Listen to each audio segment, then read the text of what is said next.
much indeed, Masego. So traffic on the N3 has started flowing again following blockades by trucks which disrupted traffic on the normally busy Van Rieman's Pass. Well, the truck freight industry says losses resulting from this latest bout of protests could be as much as 300 million rand. The blockade shut down the critical supply chain route that connects KwaZulu-Natal to the interior of the country. Abraham Nelson is from the Consumer Goods Council. He now joins me in. We're going to get some perspective on the council's view on this.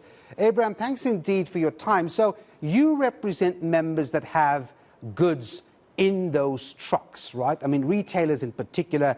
It's not reaching its desired destinations on time, and some of it risks being looted.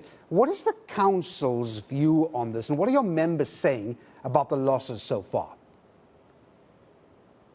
Good afternoon, Devon, and good afternoon to your viewers.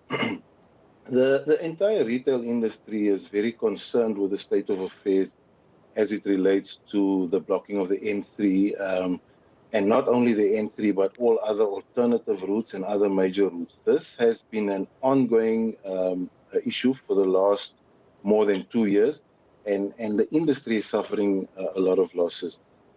We do understand and appreciate the concerns of the people behind this, but we do not agree with the methods that they are employing to achieve their end goal or be heard. The retail industry is responsible for manufacturing, transportation, and as well as supplying essential consumer goods so that consumers on the ground can access these goods. The blocking of the N3 is interfering with that process, and as a result of that, it leads to various challenges. Firstly, the first challenge we have is the risk to the lives of the employees, the drivers themselves. Secondly, there's financial losses for the industry, for individual companies, and the economy of the country. And lastly, it could also lead to a shortage of essential goods as required by consumers on the ground all over the country. Let me come in there, Abraham, because, look, I mean, we've seen some of those visuals of the routes that are taken down that N3. I mean, I suppose the problem also is these far-reaching towns that are off the N3, because it's not just goods going directly from Johannesburg to Durban, for example. You have these small little towns that are reached by going through off routes from the N3. Now, when you speak of food security, for example, presumably it's those towns that suffer from goods reaching them. Yes, exactly. Hence me mentioning the alternative routes, because they're now at a point where they would block the main arterial route, and then they would also ensure that all the alternative routes are also blocked. So this is what's causing exactly what you're speaking to. The fact that all these smaller little towns off the main arterial routes are then in a situation where these essential consumer goods does not reach them. So the challenge is that the hotspots are not static, are they, Abraham? I mean, many of the protesting drivers change where they stage their protests. I mean, have the interim measures considered that behavior if they were put in place? I mean, what has worked and what hasn't? Well, our opinion is that these guys are one step ahead of us all the time, because what I realized was that the resources are focused on the hotspot areas which we've identified in previous incidents, which is, for example, Mooi River, Tugela. But as you've seen in the last week, the groups now shifted and moved to Van Rieman's Pass, and previously a day or two before they were at Warden. So they're moving around, obviously monitoring the activities of the authorities to ensure that they catch the authorities off guard every single time.